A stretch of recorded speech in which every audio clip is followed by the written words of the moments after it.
Matin, troisième partie de ce matin.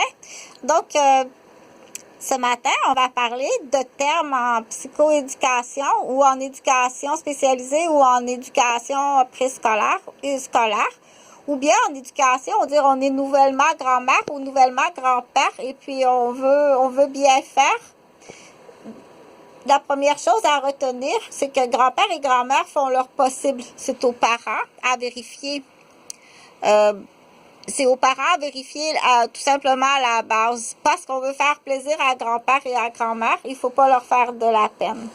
Dépendamment quel âge de grand-père et grand-mère, ils font bien leur possible. Ils vont offrir à leurs enfants et à leurs petits-enfants ce que eux sont capables d'offrir.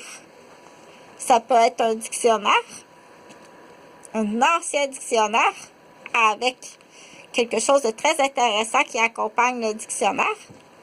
Ça peut être autre chose. Donc, à chaque famille a son savoir, sa capacité. De là, on dit, on juge pas. On ne juge pas qu'est-ce que grand-père et grand-mère font. On veut leur faire plaisir. Ce qui est important, c'est de voir tout simplement au cadrage de la sécurité.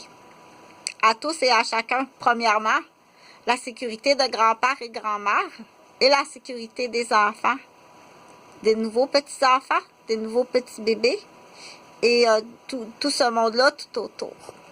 Je suis beaucoup plus inquiet pour la sécurité de grand-père, grand-mère avec la nouvelle génération au Québec. Donc, ce matin, dans mes vidéos, je parlais d'énumérer. Hein? Il y a toutes sortes d'objets pêle-mêle. Je vois bien qu'il y a une bouteille de parfum. Je vois aussi qu'il y a même un tube de piment fort. Mais ça, c'est pour faire de la nourriture. C'est pas pour faire de la peinture. Donc, c'est important de savoir lire. C'est important aussi que ce soit bien placé. Une chose est sûre, que la nourriture soit avec les outils, c'est pas si grave. Par contre, que la peinture soit avec la nourriture, ça c'est grave. Parce que c'est pas une épice pour faire à manger. Faudrait pas se tromper puis penser que